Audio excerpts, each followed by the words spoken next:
So today we are going to work on recognizing, evaluating, and graphing exponential functions. And we actually started graphing exponential functions yesterday. We just didn't record it because we were kind of reviewing back from Algebra 2. What did all of the exponential functions that we graphed yesterday have in common? What makes an exponential function? Where's the x at to help us with that? Yeah, the x must be an exponent for it to be an exponential function. So, here is our first problem of the day. So, who can tell me the first thing we should write down for this one? Base function. What is it, Mallory? Good. Y equals 4 to the x. Okay. What's the next thing I need to find?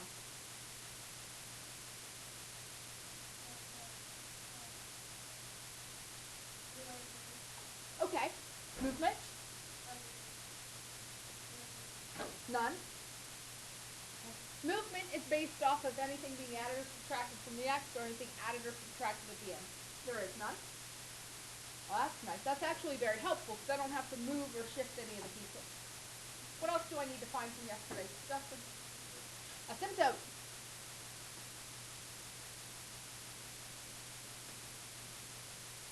Which is always y equals a number. What number is that in this case? 0. Nothing being added or subtracted at the end. What else do I need to find?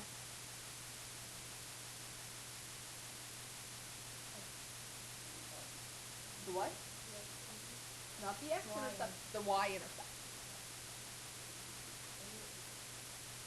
Which is going to be 0, comma, a number. Now remember, we plugged 0 back into the original function.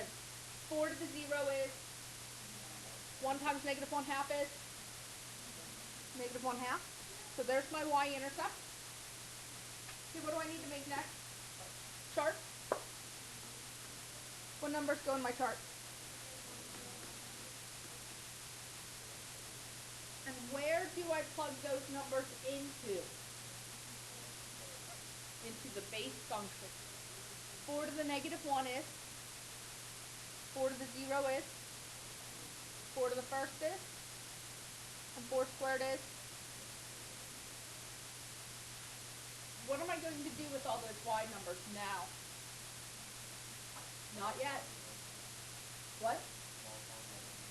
Yes, multiply them by negative 1/2. So this becomes negative 8, negative 2, negative 1/2. And what's 1/4 times negative 1/2? Yep. You need to be able to do that without your calculator, even though you picked yours up. Go ahead and graph those points at this time. Put my dotted line in here. And then negative 1, negative 1/8, 0, negative 1/2, 1, negative 2, and 2, negative 8. And make my beautiful curve here. There's my graph. Oh, we did one just like that yesterday, didn't we? Now, with this, don't look at the graph. Look at your function at the top. Is this growth or decay? It's actually growth.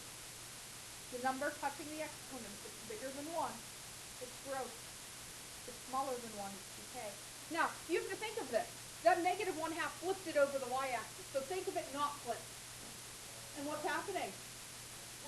It's growing. You can't think of it after it's flipped. You have to remember it before it was flipped.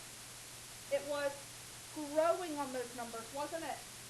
And technically, even these numbers, they're growing in the negative version, aren't they? How do you know if this is like without the base? You just look at this number right here. If it's bigger than 1, it's growth. Smaller than 1? If it's like so like it would be zero. It's what? If it's like a negative number, it would be decay. If it was like 1/2, it'd be decay. 1/4 would be decay. Does that make sense? Yeah. All right, so let's do another one. Go ahead and put another graph in there. And this one, you're actually going to use a lot of this information already because it's very similar. If function is 4 to the x. My movement, right 2, up 3. Remember the exponent, I've got to switch that sign. I put in 0 to my x, and I got 231 over 32. Pretty close to 3. Okay, and my asymptote is y equals 3.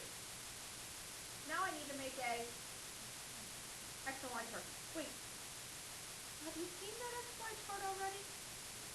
Have you already done it? Did you already do that xy chart?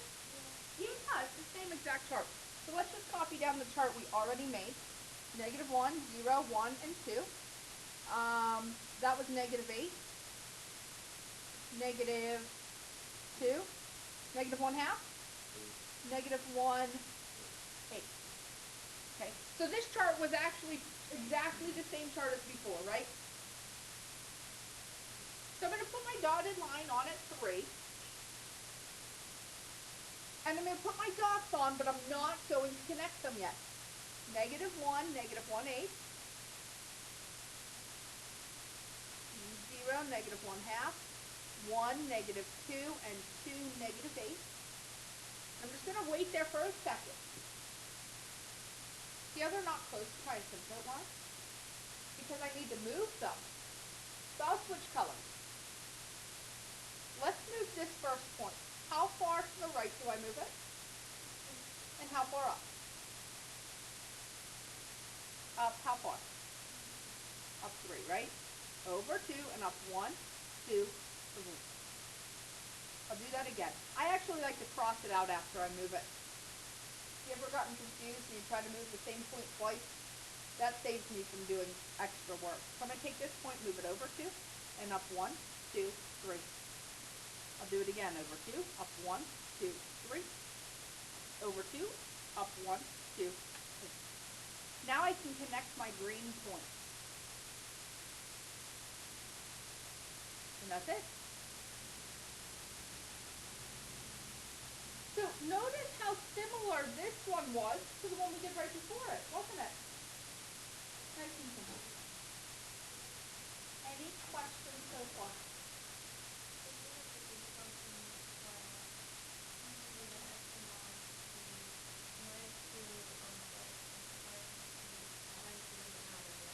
Correct, because, right, I'm going to move that to the right too here in a little bit.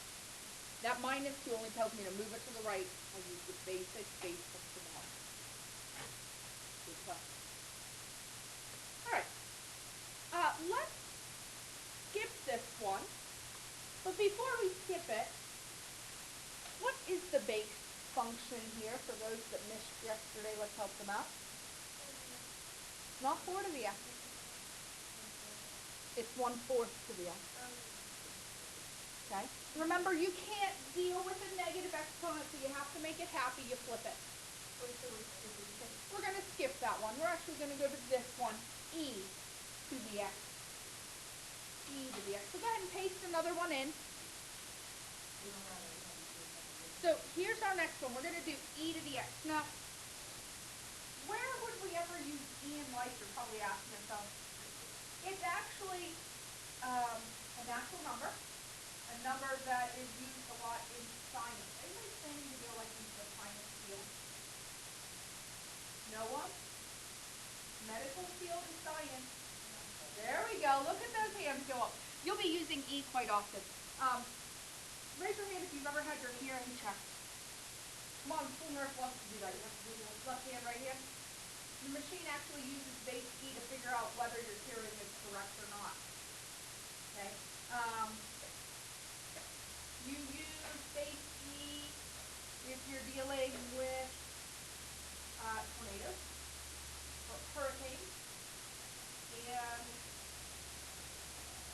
earthquakes. That's what I was trying to think of. I couldn't remember it.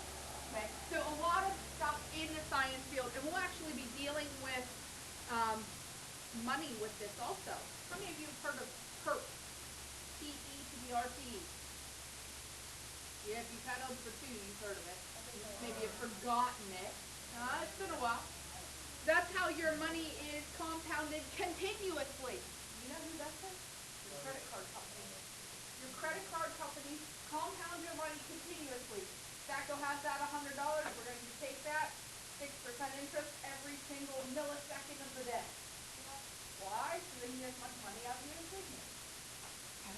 So we're going to graph e to the x. What's the base function? E to the x, okay.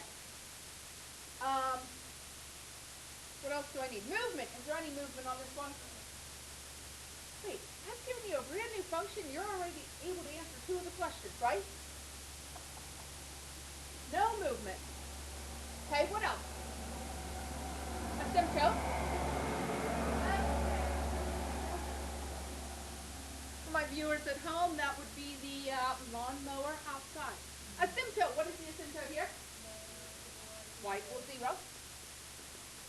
So I'll put my dotted line on right now at 0. What else do I need to find? The y-intercept.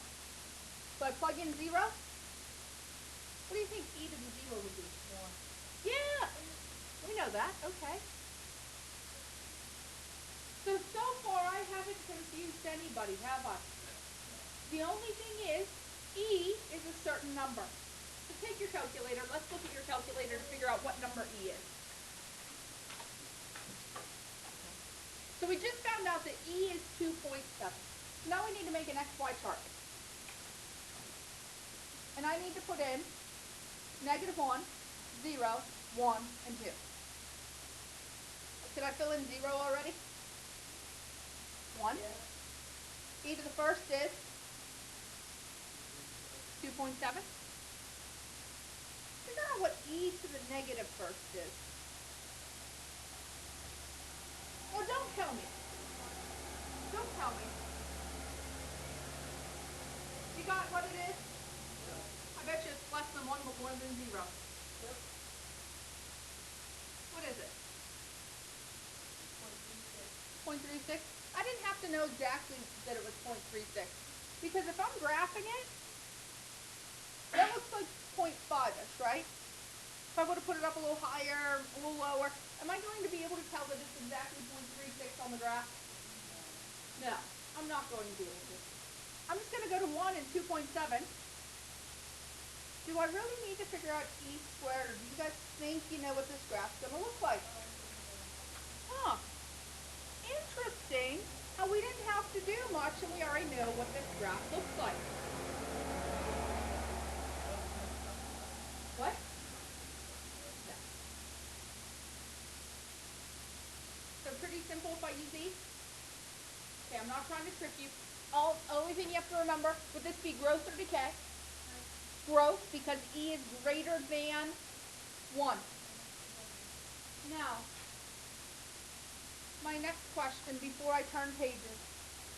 E to the negative x, would that be growth or decay?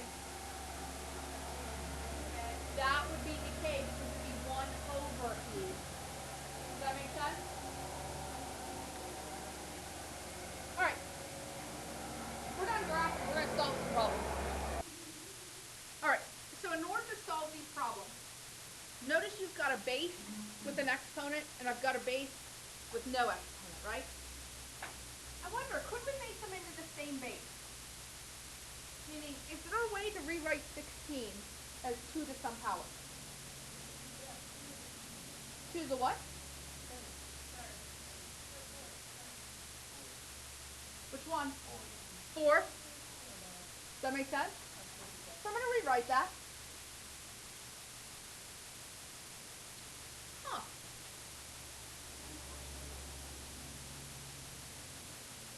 So did you even really need the bases after you made them the same? So after you make the bases the same, you can actually rewrite this.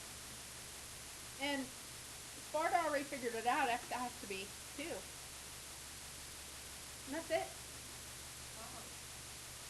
I'm not trying to trick you guys. Now, if it was harder numbers up here, like x plus 2.7, you probably have to rewrite this. Like Sparta was able just to look at it and go, oh yeah, 2 plus 2 is 4. That would make them the same. Okay? If it was harder numbers like 2.7, it'd make it a little bit smaller. All right, let's try the next one.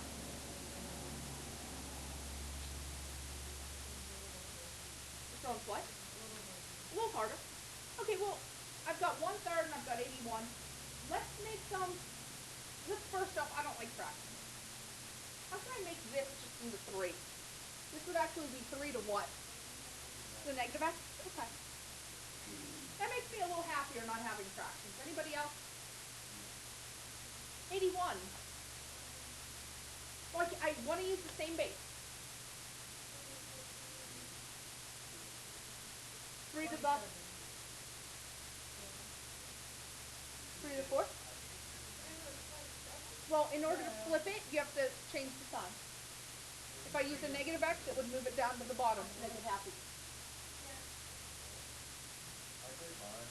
I just took 3 to the 4th power and then made that into like another fraction. Then I just did -4. That would work. 3 times 3 is? Times 3 is? Times 3 is. There you go. So you need all 4. Okay. So what does x have to be? Okay. 4 equals negative x. If I divide both sides by, sorry, I missed it. We said it right. We just didn't write it right. Okay. Any questions? You guys okay there? Are you okay if I skip this page? Okay, so before I skip this page, how would I do all 4 of these? Yep, type it in the calculator.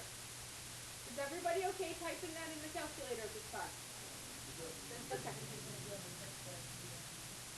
Your test, it will be on. Your quiz, no. So you're right, that will not be on the quiz. All right, so now let's actually talk about money. Go ahead and copy down your formula. Read your problem, write down your key information, and then we'll solve these 3. So, what's P? What's P stand for? What do you think? Not price. Principal, your starting amount. So P is your starting amount every single time. In both of those problems, P is your starting amount. R is your rate as a decimal. Rate as a decimal.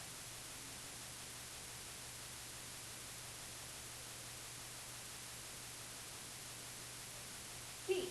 What's T? Easy one. Time in years. Time in years. So 3 years, you put 3. 5 years, you put 5. Yes, half a year, you would put 0.5. I use 0.5 because it's a little easier. N. N is the number of times compounded per year. Number of times compounded per year.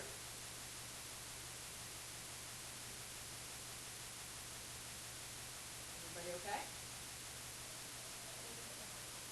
Okay, and E in the other formula is E from the calculator. A is your ending amount. Final amount. How much money you have in the bank.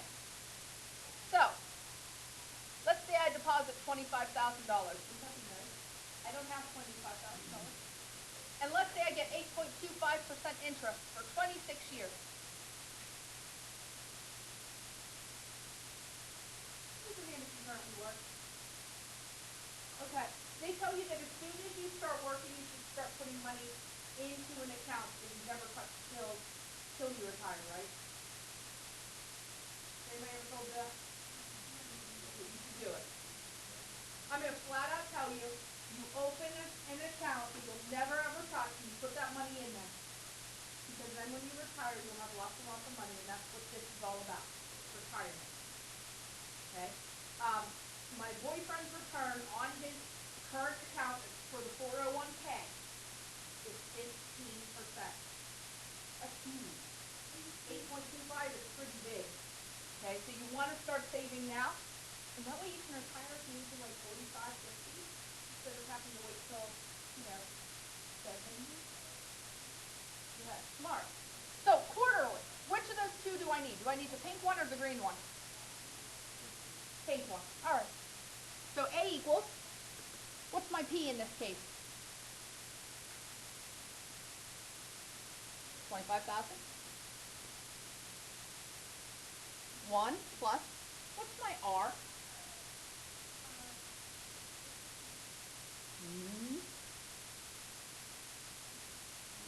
Point zero. Ooh, hello.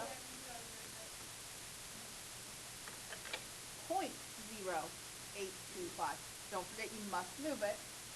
What's n?